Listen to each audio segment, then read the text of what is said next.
Goes commission ఏదైతే Kaleshwaram project మీద జరిగిన అనేక అంశాల మీద సుమారు 665 పేజీలతో కూడిన నిష్పక్షపాతమైన పారదర్శకంగా రాష్ట్ర ప్రభుత్వానికి నివేదిక ఇవ్వటం జరిగింది. దీంట్లో ఏదైతే ఆనాడు 10 సంవత్సరాలలో పరిపాలించిన పెద్దలు గౌరవ ముఖ్యమంత్రి కేసీఆర్ గారు కావచ్చు, మొదటి స్పెల్లో ఉన్న ఇరిగేషన్ మంత్రి హరీష్ రావు గారు కావచ్చు, మిగతా ముఖ్యులందరూ ఏదైతే ప్రపంచంలో ఉంది 7 ఇంతలు కాదు 8వ ఇంత మా కాళేశ్వరం అని గొప్పలు చెప్పిన ఆ కాళేశ్వరం వారు కట్టిన ప్రభుత్వం అధికారంలో ఉన్నప్పుడు వారి ముఖ్యమంత్రిగా వారి అల్లుడు ఇరిగేషన్ మంత్రిగా ఉన్నప్పుడు వారు ప్రభుత్వం టైంలోనే ఆ కాళేశ్వరం కుంగి క్రాకులు ఇచ్చిన మాట ముమ్మాటికి నిజం. దాని మీద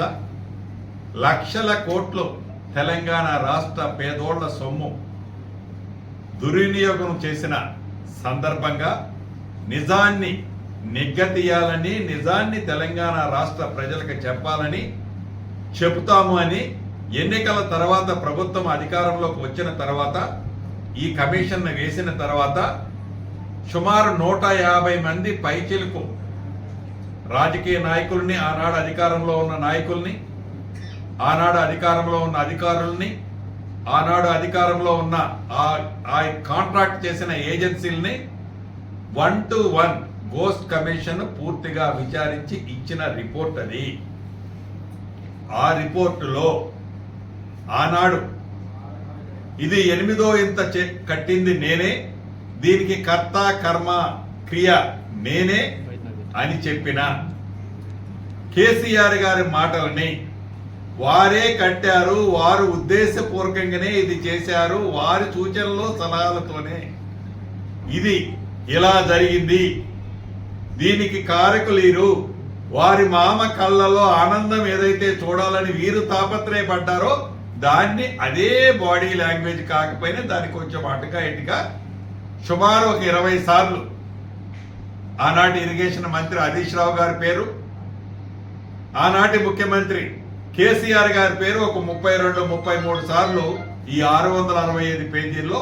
చాలా వివరంగా ఇవ్వటం జరిగింది. ఏ రిపోర్ట్ అయితే ఉందో ఆ రిపోర్టుని నిన్న 4వ తారీఖు నాడు రాష్ట్ర కేబినెట్ లో గౌరవ ముఖ్యమంత్రి గారు రిపోర్టు వచ్చిన తర్వాత ఏదైతే సీనియర్ ఐఏఎస్లు, ఇంపార్టెంట్ ఐఏఎస్లు 3తో కమిటీ చేసి ఆ రిపోర్టుకు సంబంధించిన 665 పేజీల్లో మెయిన్ పాయింట్స్ ని, కంటెంట్ ని కేబినెట్ ముందు పెట్టే విధంగా ఆ కమిటీ ఇచ్చిన రిపోర్టు మీద ఈ 665 పేజీల మీద కేబినెట్ లో ఫుల్ డీటెయిల్ గా డిస్కస్ జరిగిన తర్వాత కేబినెట్ లో ఆ ఇచ్చిన రిపోర్టుని ఆమోదిస్తూ ఈ రిపోర్టుని అసెంబ్లీలో ప్రవేశపెట్టి అసెంబ్లీలో అన్ని ప్రతిపక్ష నాయకులకి మాట్లాడే అవకాశం ఇవ్వాలని, ఈ రిపోర్టుని